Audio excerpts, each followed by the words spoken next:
Hello world, I'm Carp. Welcome back to 80 Days, where we are on day 46 and we are in Panama and we really don't have any good ways to get out of here. I'm thinking, like, should we go to Acapulco and then try to get over the, like this way and go from here to London?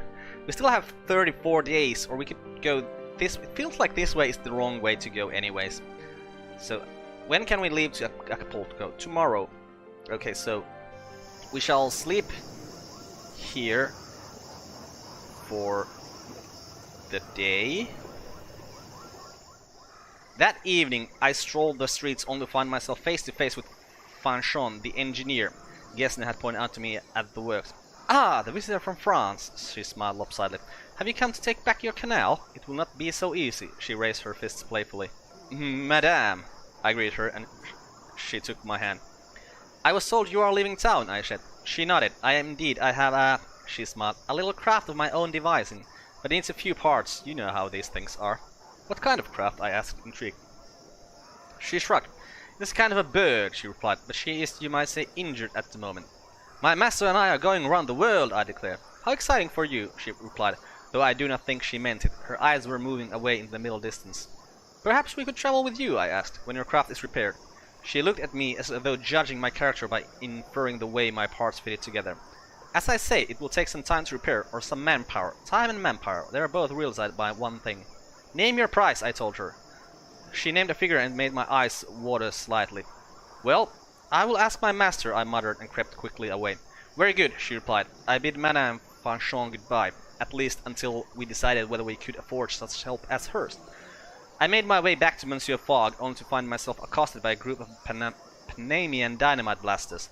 They were a mix of city boys and Chocho immigrants from the villages, united by their dislike of the Haitian digging crews. They seemed keen to talk. "We are leaving Panama before our blood ends up in a vat. You should leave too, if you have any sense. Where are you headed?"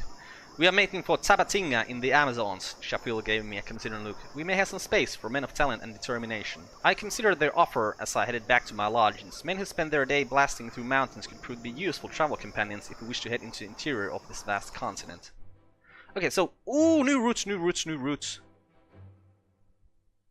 Okay, so I feel like this thing must be the one I've done in my last game. Going down this way, but no, let's go to... 5,900! I don't have that kind of money. 420. Okay. So anything in the markets, like, okay. We're not going that way. We're not going to Freetown. I don't think we're going to those places either. Okay, so... we probably just gotta head this way. This is the only thing that feels like it might be a smart thing to do. Ooh, minus 51, that's bad. Yeah, but we're going with the steam shovel. Nice looking thing. We decided to head into the interior of the continent with the Panamanian dynamite blasters. Unfortunately, their escape plan involved stealing one of the steam shovels from the canal dig site and riding it all the way to Tabatinga. A wonderful idea, or so I thought before we did it. Oh man, this is gonna cost us quite a lot of health. Let me describe the theft of the steam shovel. It was hardly an elegant affair. For my part, I did not involve myself in their larcenous activities, and nor did Monsieur Fogg. It would be ungentlemanly to participate, though I felt a faint frisson of hypocrisy. After all, we would still benefit from their criminality. Alas, the dynamite blasters, as their profession perhaps suggested, did not possess the gift of stealth. When they appeared, it seems as though they had alerted the entirety of Panama City. They roared towards our lodgings perched upon one of the steam shovels. The boom was swinging free, destroying buildings and creating an unholy racket. The Haitian canal diggers followed in swift pursuit, firing bullets which pinged off the steam shovel's heavy iron body. "Get in!" Shuffles shouted. Monsieur Fogg clambered up nimbly. I threw the bags aboard and then made my own leap. In my haste, I brained my master with one of the trunks. Accompanied by roars and crashes, we left Panama City. I do not think we can ever return. Yeah, let's fix you up as best as we can, because you need to be in good health so we can get to the finish line. As the day progressed, the dynamite blasters stripped the steam shovel of its winch, bucket, and any other extraneous parts to speed up our journey. Belisaria, one of the blasting crew, tried to remove the roof of the cabin, which would expose my master and me to the elements. I protested heartily, and they acquiesced with a crumble. We did not reach Medellin that night, and I had to camp under a copse of trees. At least we were under cover. Oh crap. Let's just, yeah, keep healing Mr. Fog here. Mateo, the youngest of the dynamite blasters, disappeared overnight. Chappell's mouth set in a grim line, but he did not seem overly concerned. As we passed through the town of Medellin, we found him collapsed in front of a bar, clearly the worse for gin. Chappell kicked Mateo's shin irately. Take him with us or leave him here. We put it to a vote. The remaining 4 dynamite blasters split evenly, with Chappell voting against. He looked at me and I voted to leave him. Chappell turned away without a second look, but Vaino, the only black member of the crew, gave me a look of pure hatred as we rode away into the mountains, leaving Mateo behind us. Yeah, this is why you don't vote in order. Like, seriously, each one of the guys who voted against is as much at fault for us leaving that guy as I am. Ooh, it feels somewhat dreadful. Well, let's try to fix you up as much as we can. And now we're at Bogota. We made good time to Bogota. The steam shovel's wheels rolled easily on the cleared trade routes. Eduardo was the only dynamite blaster with any engineering skill and kept a close eye on our stolen fuel reserves. We have just enough, he determined. We don't want to run out of fuel once we cross into the Amazon jungle. I have heard stories, I confessed, of tribals that eat human flesh. Eduardo's lips twisted. My mother is one of those tribals you talk of, so I would advise you to shut your mouth. I could not stop thinking about the Amazon rainforest. Our journey had been uncomfortable so far, but I could not help but think it was about to take a turn for the truly dangerous. You know, let's just keep going with these guys. We set out early, hoping that a good night's sleep would prepare us for the challenges ahead. And just don't die, Mr. Fogg. Okay. How can I possibly describe the Amazon rainforest without doing the disservice? It is lushly green, every surface and tree branch and mossy rock and patch of brown earth teeming with life. We constantly slapped away insects, birds of every possible hue darted between the trees which nearly obscured the sky. Jaguars roared to each other in the distance. I leapt at every rustle and breaking branch, which made me nervous wreck before the evening was out. I took to carrying around a sturdy stick with me at all times, despite Monsieur Fogg calling my affection perfectly absurd.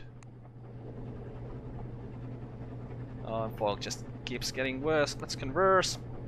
Greetings, Belisaria. What do you want? Tabatinga. I met a man who saw the opening of the paddle boat Ayapa from Tabatinga to Belém. So from Tabatinga, where would we like to go? I don't know, to Bogota? It's possible to turn from Tabatinga to Bogota. Sure not, but tell me, do you have much experience with jungle? Nope. Well, if you survive the Amazon, you will survive anything. Okay, Tabatinga. To Salvador?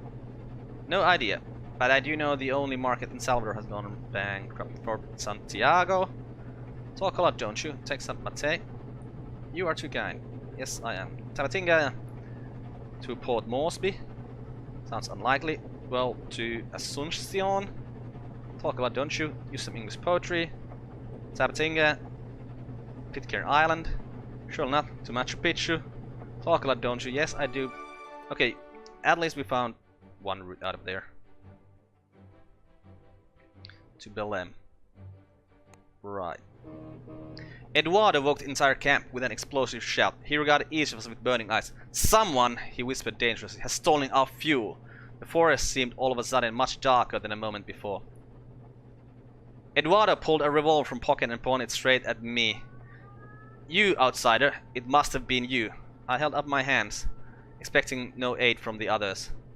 I didn't do anything, I said softly. Lower your revolver. Shut up, Eduardo shouted, gun swing wildly in his hand and a glazed look in his eyes. Shut up!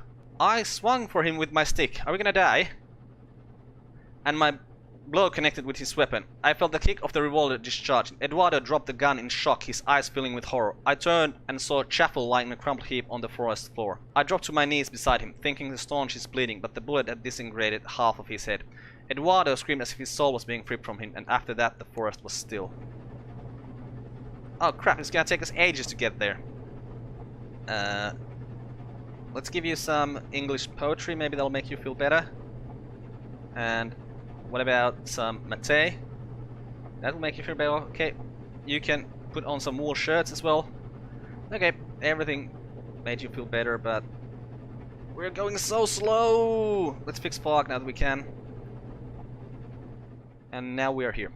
By the morning, the stolen fuel had been returned to its proper place, next to the engine. The crew blasted a deep hole with one of their sticks of dynamite, and we buried Chapel in with it as much firm as we could in the middle of the jungle.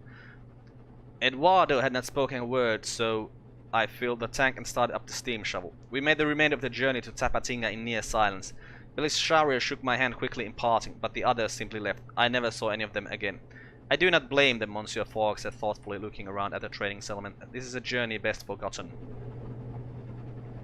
Yes, aren't we there already? Okay, we are. Right, so why would we pick? Can we get to Tabatinga tomorrow? 990. Oh crap! Well, let's explore, see if we can find a cheaper route somewhere. Tabatinga was a scattered trading settlement spread along the banks of the Amazon River. Despite its small size, its population was an equal mix of indigenous tribes, rubber trappers, and Spanish, British, and American rubber traders. Rubber was in great fashion in Europe and America, and 95% of it was imported from the Amazon. I spoke to a Caribbean rubber trapper who was curing rubber resin in the smoke of an open wood fire outside his small shack. You in rubber? Nope, I shook my head. Sugar? Nope. He regarded me warily. Slaves? Absolutely not, I retorted angrily. The tapper crossed his arm. Then what the hell are you doing in Tabatinga? A good question. Following my master. Your master has a wanderer's soul. He gave me a searching look. I have a gift for a friend of mine in Dakar. Would you give it to her if you happen to be in the city? Of course, I agreed gallantly. Her name is Signare Delfino Rosignol. He handed me a vial of yellowish liquid. Do not sample it. It is tree frog poison. That much can kill 20 men. I did not ask why his friend required the poison before pocketing it, and he seemed most grateful. The sun was growing too hot, so we moved in the shade before we roasted. Okay, so let's back. We had, it seemed, no alternative. We took to the streets. Monsieur Fogg's hat tipped upside down on the ground. My master's detachment was out in full force, and I think that prevented us from receiving much aid. We did our best to look destitute and in need of sympathy. We finished the day with 55 pounds in our pockets. The funds have gone up some, and relations have deteriorated somewhat. And this is... We need 900, we can't... Oh crap, I think this is where our thing ends. Like, we found a small lodging where we were able to stay for free, shaded from the chill in the night air. Yeah, we just need to beg until we get the 900. Like, that's the only thing we can do here. If we get 50 a day, that requires, what, to get to a 900 requires 16 days. We must see what we can get from charity, my master declared boldly, for I know how little he had enjoyed the experience previously. I attempted to sing La Marseillaise in the hope of earning a few legitimate coins, but perhaps the choice of tune, perhaps my voice did not go down well. After a few hours we were surprised by the appearance of an English gentleman and his valet. The gentleman appeared to disregard us utterly, but the manservant, the fabulous soul of his mustache, screwed up his face with pity. You cannot walk by, the gentleman nodded. Throw them 300 pounds, the gentleman remarked, and the valet did so. We thanked them, but they hurried away as though in a race to be elsewhere. Okay, so now we only need 300, so it's 6 more days. Yeah. Negotiate. We can afford the ticket. Yeah. We'll just beg. Once again, we took to the streets, cap in hand. You must try to look more humble, I advised him. Monsieur Fogg did not even look at me in response. Someone will aid us, he replied. It is the manner of English philanthropy to do so. 44 pounds in our pockets. We gotta beg some more. Once more, we took to the streets, begging. Perhaps I should go without you, I suggested my master, but he wouldn't have none of it, insisting that his presence lent us legitimacy. Well, perhaps so, though that legitimacy did not translate to funds especially well. We were losing hope when a gentleman appeared with a manservant in town. You cannot walk by. The gentleman nodded. Give them 300 pounds, the gentleman says, and this man obliged. Yay! Okay, so we got another 300 pounds. So now... Bellem, in 4 days! Could the travel be altered? Yeah, no, cannot be altered. So we need to wait here for 4 days, which I think, like, we sleep for 1 day. So we slept for 1 day in Tabating, and it didn't cost us anything. It didn't cost us anything. Okay, so how many more days do we need to spend here? 3 days. Okay. 1. That night, a photographer named Monsieur Quips joined us in the boarding house. You gentlemen seem curious as to be long-standing residents here, probed. We will not be staying too much longer, I replied, not wanting to burden the newcomer with litany of our woes. Very well, he said with a shrug, but I'll be flying my gyrocopter up to Pagoda in the next few days. If you're still in need of lift, you would be welcome aboard. That would be most kind, I declared. He nodded. It is no trouble. He pressed the remaining hours drinking maté and discussing the quality of the sunset and the sharp teeth of the insects. Yeah, so he's going back. No. What? What are you talking about? You're feeling very well right now. No. What? Not that way. This way. 2 days. Okay. So, sleep 1 day. We'll pass the night here. Our Tabatingan host was beginning, I think, to tire of giving us free hospitality, but she did not turf us out either. Just make absolutely sure. No, we are not using that private gyrocopter to go back to Pagoda. We want to head to Belém, and that leaves tomorrow. Okay. Sleep 1 more night. We stayed another night by the river, and now we can finally depart for Belém. 3 suitcases, which will suffice. Uncomfortable conditions. Yeah. We'll still be fine because we're at 100 life here. I admit to some romantic notions of a journey down the Amazon River. I had imagined brutal hardship, both that were little more than rafts, illness, death, and darkness barely relieved by the light of the exploration. I had read one too many travelogues. This route was firmly inhabited. We bought our ticket from a booth by the side of the water. Let's converse. Greetings, Belém. Can we get from Belém to Port Moresby? Have you seen a view so far? No, I never seen. Okay, Belém to Salvador. Okay, no, I still want to talk about Belém. Try to find more routes out of there. Asuncion? Pagoda? Oh, we're not gonna go back to Pagoda anyways. So at least we found one route over the ocean. Did it go to Dakar? If it goes to Dakar... It goes to Dakar. Nice, that's where we want to go. Paddle boats plied the length of the river, their holds full of fruit and smoked rubber. Ours, the Apaya, was in fact a luxury 3-decked vessel complete with a well-stocked library of Spanish, Portuguese and English tomes. I confess myself eager to enjoy the comfort after our long international peregrination. Nature was at her best when civilized. Okay, let's deal with fog. We gotta hope there's a bank in... Where are we going right now? Belém. The Amazon was a gelatinous brown. Our meals were cooked in river water, and so the cassave and rice took on a distinctly murky character. The other passengers seemed to take this discoloration in their stride. I followed their example. They were the experts after all.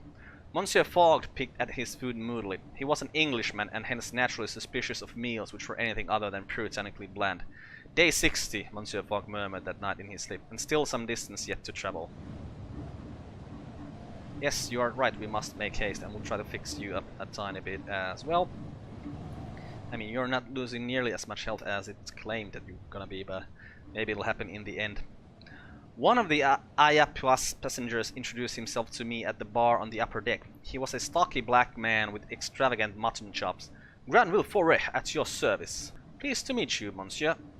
He looked surprised at my polite greetings. I am Passepartout, valet to Monsieur Phileas Fogg of London. Monsieur Foray turned out to be a merchant from Freetown in Sierra Leone. Came to make his name in the Amazonian rubber trade. The Asante Empire and Dahomey kingdoms pay a premium for rubber, you know. I nodded with interest. Do they?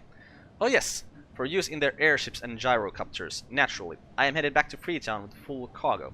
How are you getting to Freetown? I asked with interest. Perhaps he has some insight in how best cross the Atlantic. Oh, by airship from Belém. There are regular services. It's an important trade route. Okay, so we get a route to Freetown there as well, but we want to go to Dakar. Well, at least now we have options if we, you know, find ourselves low in money. Now we just gotta wait. 2 Europeans stealing steam shovel in Panama. Yep. There was a scuffle on top deck yesterday and men fell into the water. I wondered why no one attempted a rescue for a moment before he gave a great cry. A black caiman with pale yellow bands had swum up behind him. He was devoured quickly with predatory efficiency. Okay, now you seem to be getting worse. Let's just heal you up. The other passengers were a mix of indigenous people, Europeans, Americans and Africans. There were a fair number of attendants who were clearly slaves. Slavery had been abolished, but legality often lagged behind reality. In any case, I chose not to ask any of them their status. I did not want to get them into trouble. Okay, and at Belém soon. Monsieur Fogg complained of cramps by the time we arrived at Belém. But if the rumblings of my own stomach were any guide, it was merely mild discomfort rather than anything more serious. Oh crap, we need to bank here, there's no bank! Okay, okay, first of all let's plan. See how much it's gonna cost. 940, 820. We are not gonna finish in 80 days now, I feel like. We spent too much money, we don't have enough money to get there now. Belém was about 60 miles upriver from the Atlantic Ocean, a city of islets and freshwater beaches and mango trees. It was an entrepot to the Amazon basin. Traders from the rest of the world came to buy Amazonian rubber without having to make the long journey down that winding brown river as we had done. Though the port was crowded with European frigates and American clippers, at least 100 brightly colored airships bobbed above the harbor, owing their allegiance to various African kingdoms and nations.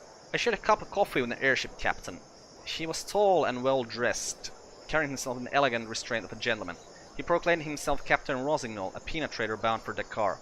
The Brazilians are fiends for peanuts, he told me with a warm smile. It is lucky, peanuts are much easier to transport than slaves. This was a slave port? I exclaimed. Are you blind, monsieur? The captain looked incredulous. Slavery still goes on in Brazil. It is an open secret. He pointed to a bright red airship bound for Porto Novo. I'll bet you my last shipment that her belly is full of West African slaves. The captain regarded me shrewdly. She'll be fast too, if you have the stomach for it. How much faster? I asked, suppressing my instinct revulsion. Captain Jones, his lip curled with distaste, will get you to Porto Novo in a day. He knows the West African slavery routes inland as well. He gave a forced laugh before shaking my hand. I have to attend to my ship. Perhaps I'll see you tomorrow, my friend, or perhaps not.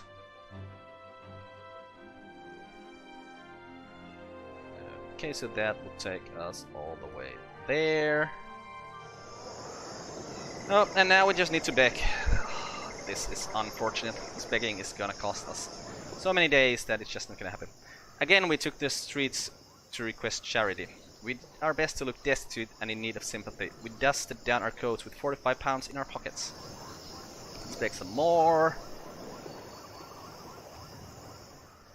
Once again, we took to the streets, cap in hand. We did our best. Once more I tried singing, this time singing in jolly sea shanties. I seemed to generate more success with my new choice of repertoire. We finished the day with 72 pounds in our pockets. And what is it that we actually need to get to Dakar? 820. This is gonna take a while. So we'll just keep begging as much as we can. And we did our best to look destitute and in need of sympathy. With 45 pounds in our pockets. Feels like this is the only thing we can do anymore. Yeah. 45 pounds in our pockets. No, no, we don't want to go to the hotel, it's gonna cost us. We stayed a hot and sticky night in lodgings in Belém. Wait. Are you telling me that we don't have the money? We can't go anywhere, why can't we beg anymore? Embark. Embark. Yeah, we can't go back to Tabatinga either. And we can't go. So we gotta go to Salvador. We do 14 days. Yeah, we are not gonna be doing this anymore. So, Salvador, let's hope that has a bank. Yep, we stayed at the hotel. And so when was this? Tomorrow. Okay, one more day at the hotel. Yep, then we'll depart for Salvador. Embark! Go! Brazilian gyrocopter. That's what I'm thinking. The Brazilian Empire was both sprawling and wealthy, and as such had poured money into making transport as convenient as possible for its citizens. And convenient for us as well. Monsieur Fogg and I boarded a gyrocopter which routinely ferried passengers from Salvador to Belém and back, and we were quickly on our way. Yeah, let's converse. This is your mission, master. Do you know anything about Salvador? My father helped build the Brazilian coastal ferry from Salvador to Rio de Janeiro. That's the wrong way.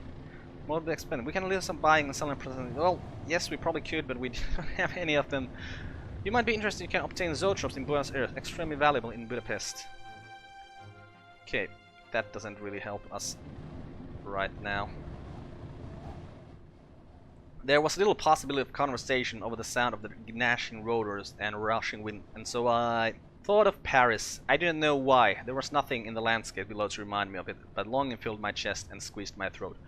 Would it still feel like home if I were to go back there again, or would I see it with changed eyes and wish instead for the jungles of South America? Unsettling thoughts and better left for another time. Okay. The rest of the journey passed quickly enough, and we docked in Salvador in good time and ventured into the city. We got 10 days left. There's no... Okay. We'll explore. We'll have to wait for Monday. Get money from the bank. Where is this route taking? Well, this looks to be the best route available for us. Now to Porto Novo. Salvador was a jewel of a city tumbling into unspoiled white sand beaches set against the unfathomable blue-green of the Atlantic Ocean. An escarpment divided into an upper city and a lower city, linked by several funiculars and newly opened elevator. I explored the nearby administrative district of the upper city, full of officials, merchant, diplomats, and well-heeled visitors. I asked a friendly-faced diplomat for advice about traveling onward to Porto Novo and beyond. Airships often fly between Porto Novo and Freetown, the Salvadorian diplomat said thoughtfully. That's the best way out of the city. Okay, we'll sleep. Hotel rooms were beyond our budget. We had no alternative but to bed down a warm, fetid pile of rubbish like rats and wait out the night. Say we slept poorly is an understatement. I will not make... I thought I was going to die. Right, I'm gonna wait until for the bank to open. We go to the bank. Monsieur Fogg looked up from his ledger. We are due to visit the bank, I think. I regarded the bank as we entered. A modest affair. It was hardly a fitting place for a gentleman. You wish to withdraw funds, we were told. I warn you, it may take some time.